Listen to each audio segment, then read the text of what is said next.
పెద్దలందరికీ నమస్కారం. రేపు వస్తున్న 17వ తారీఖు నుంచి విశ్వకర్మ పూజలు స్టార్ట్ అవుతున్నాయి. 21వ తారీఖు వరకు మీరందరూ తప్పకుండా రావాలి. ఏంటంటే మన కొత్తగా విశ్వకర్మ పూజలు అని చెప్తారు. ఈ పని మీరు చేసుకోకుండా విశ్వకర్మ పూజలు మీరు చెప్తున్నారు. అసలు విశ్వకర్మ పూజ గురించి మీకు ఏం తెలుసు, ఎంతవరకు మీకు అవగాహన ఉంది? ప్రతి ఒక్కరూ నివసించే ఇంటి దగ్గర నుంచి ఒక బడి, ఒక గుడి కట్టిన తాపీ మేస్త్రి ఒక విశ్వ బ్రాహ్మణుడు. ఆ ఇంటికి ద్వారబంధం నుంచి తలుపులు ఫర్నిచర్, రైతు పొలం దున్నే ఒక నాగలి తయారు చేసిన పనివాడు విశ్వ బ్రాహ్మణుడు. మనం నీళ్లు పట్టుకునే బిందు నుంచి తినే కంచం, ఇతర పాత్రలను తయారు చేసిన ఒక కంచర పనివాడు విశ్వ బ్రాహ్మణుడు.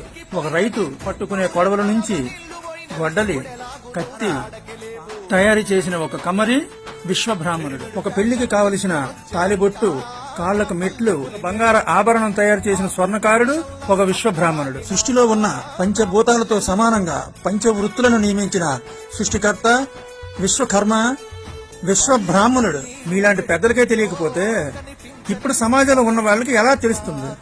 ఇది ప్రతి ఒక్కరూ గుర్తుంచుకోవాల్సిన విషయం. జయ విశ్వకర్మ. ఓకే నాన్న, చిన్నవాడు అయిన విశ్వకర్మ గురించి చాలా చక్కగా మా అందరికి తెలియని విషయాలు చాలా చక్కగా చెప్పావు.